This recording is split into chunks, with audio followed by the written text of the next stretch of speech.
All right, so we're still going to be working with radicals, but now we are going to be solving for x, okay? So the difference between here and the previous problems is that we have an equation, so we are solving. So let me go ahead and here.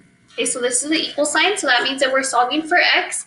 So our first step is to get rid of this plus 1 that's not inside the square root. Okay, so we do that by subtracting 1 on both sides, and we get 5x plus 14. That is in the square root.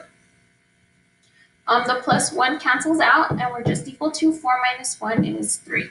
Okay, now that we got the square root alone, we're going to go ahead and square it to cancel it out. What we do to one side, we have to do to the other side. So we get 5x plus 14, because the square root cancels out, equals 3 squared is 9. To solve for x, we're going to go ahead and move the 14 to the other side. This cancels. We get 5x equals 9 minus 14 is going to give us negative 5. And then our last step is to divide both sides by 5. This cancels, and we get x equals negative 1. And that's it.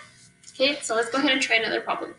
Here we have the square root of 3x plus 19 minus 19. So we're going to start off just like we did. The 19 that's not inside the square root, we're going to subtract that on both sides. So we get the square root of 3x plus 19. Okay, that's 19 stays in there. Equals, the 19's canceled out there. 20 minus 19 is 1.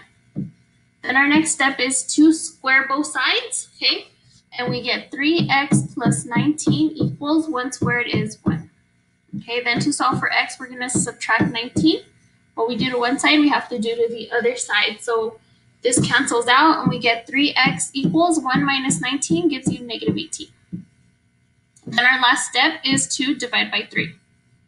So these 3's cancel, we get x equals negative 6. And that's it. All right. And the last example, same concept. So this 19 that is not in the square root, we're going to have to move it over to the other side first. What we do to one side, we have to do to the other side. We subtract the 19s, and we're left with the square root of 7x plus 102 equals 28 minus 19 gives us 9. Then our next step is to square it on both sides, and we get 7x plus 102 equals 81. Okay, then the next step is subtract the 102. And here it cancels, and we get 7x equals 81 minus 102 gives us 21, negative 21. And then to solve for x, our last step is to divide both sides by 7, and we get x equals negative 3. And that's it.